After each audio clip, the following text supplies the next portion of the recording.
आप देख रहे हैं द न्यूज इंडिया। इसी के साथ समय हो गया है मध्य प्रदेश से जुड़ी हुई खबर का। डालते हैं नजर मध्य प्रदेश पे। देवास जिले के किसान काफी नाराज हैं। उनका कहना है कि मध्य प्रदेश सरकार उनके साथ सौतेला व्यवहार कर रही है और 2 दिनों से वो अपनी मांगे लेके शासन के सामने खड़े हैं। उनका कहना है कि देवास जिले को आपदा घोषित की जाए। सीहोर और हरदा जिले की तरह ही देवास जिला को आपदा घोषित करने की प्रमुख मांग।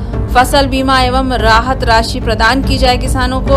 अपनी मांगों को लेकर किसानों ने किया नेशनल हाईवे जाम। कलेक्टर पर फूटा गुस्सा किसानों का। किसानों ने कहा है कि नहीं मिलने आए तो चक्का जाम करते रहेंगे, प्रदर्शन करते रहेंगे। उनकी लड़ाई प्रशासन के साथ है, पीछे नहीं हटेंगे। तो आपको बता दें, स्थिति बिगड़ते हुए देखकर प्रशासन ने किसानों से बात करी और हालांकि इस दौरान किसानों को गिरफ्तार भी किया गया। तो गिरफ्तारी देकर आंदोलन को मूर्त रूप दिया गया है। और चलिए इस बारे में जानकारी लेते हैं किसानों से, अधिकारियों से कि आखिर क्या कहना है। उन्होंने चर्चा की है किसान के साथ, तो क्या किसान संतुष्ट हैं, क्या उनके साथ अब ये सौतेला व्यवहार नहीं होगा, जो भी है चलिए जानते हैं।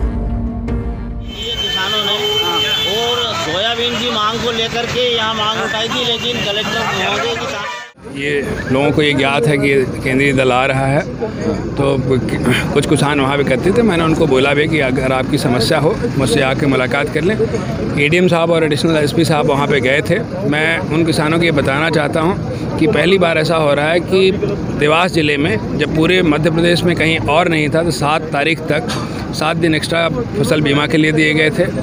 RBC 6-4 का लगभग पूरे ज़िले का जहाँ पे नुकसान हुआ, प्रमुख रूप से खातेगांव क्षेत्र का सर्वे हो रहा है। तो हम केवल फसल बीमा की तरह नुकसानी नहीं कर रहे हैं। माननीय मुख्यमंत्री ने जैसे घोषणा की थी, RBC 6-4 में जो नुकसान हुआ है, जो राहत के तहत जो राशि मिलती है, उसकी भी पूरी तैयारी है। फसल कटाई के प्रयोग भी चालू हो गए हैं। तो किसी भी नुकसानी की स्थिति में इससे मतलब सारे प्रावधान मेरे समझ से यहाँ के जनप्रतिनिधियों के, लोकल विधायक के या कि माननीय मुख्यमंत्री जी के निर्देशानुसार वो सारी कार्रवाई की जा रही है और किसानों को किसी तरह की कोई तकलीफ नहीं आने दी जाएगी। के प्रदेश अध्यक्ष अनिल यादव और जिलाध्यक्ष ओम प्रकाश तिवारी पटेल और उनके साथियों द्वारा अपनी कुछ मांगों को लेकर के और नेशनल हाईवे पर चक्का जाम किया जा रहा था। उनको बार बार समझाइश दी गई और जब वो वहाँ से उठने को तैयार नहीं हुए तो उनको सभी को 151 CRPC में गिरफ्तार किया गया है। कितने किसान होंगे सर? लगभग 20-25 किसान की गिरफ्तारी की गई है। उन किसान आंदोलन का जो काम कर रहे नेताओं से कि आप आंदोलन किस लिए कर रहे हैं। आंदोलन सिर्फ अपनी वर्चस्व को दिखाने के लिए ये कर रहे हैं। फसल का जो नुकसान हुआ है खरीफ का, उसकी प्लाट कटाई सभी क्षेत्रों में प्रारंभ हो चुकी है।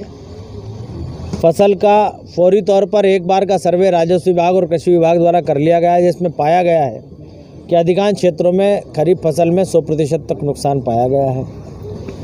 किसानों की मांग थी कि नर्मदा क्षेत्र में बीमे की तारीख और बढ़ाई जाए, उसको बढ़ाकर 7 सितंबर किया गया। साथ ही साथ किसानों की फसल का और जो जान माल का नुकसान हुआ है उसका मुआवजा भी सरकार देने जा रही है। यूरिया खाद की भी रैक आ चुकी है, कल और रैक लगेगी। जब सरकार और उसके मुखिया शिवराज सिंह चौहान आपदा की घड़ी में किसान के साथ खड़े हैं, आपदाएं पहले भी आई, कौन मुख्यमंत्री जनता के बीच पहुंचा, मैं पूछना चाहता हूं। 2 बार माननीय मुख्यमंत्री जी खातेगांव विधानसभा क्षेत्र में आ गए, किसानों को मदद का आश्वासन न सिर्फ दिया बल्कि उस दिशा में काम भी शुरू हो गया। तो आप फिर किस बात का आंदोलन कर रहे हैं? आपने तो धन्यवाद प्रस्ताव पास करना चाहिए कि माननीय मुख्यमंत्री जी और सरकार और प्रशासन ने बहुत अच्छे से इस परिस्थितियों को हैंडल किया और किसानों को मदद दिलवाने की दिशा में काम कर रहे हैं। किसान आंदोलन मांग कर रहा है कि आपदा क्षेत्र घोषित किया जाए।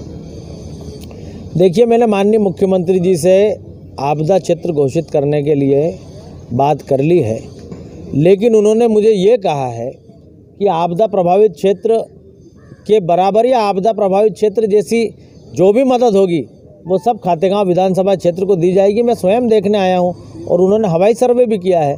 इसलिए आपदा में मदद हमारे किसान नेता चाहते हैं कि सिर्फ एक क्षेत्र घोषित करा लेना चाहते हैं।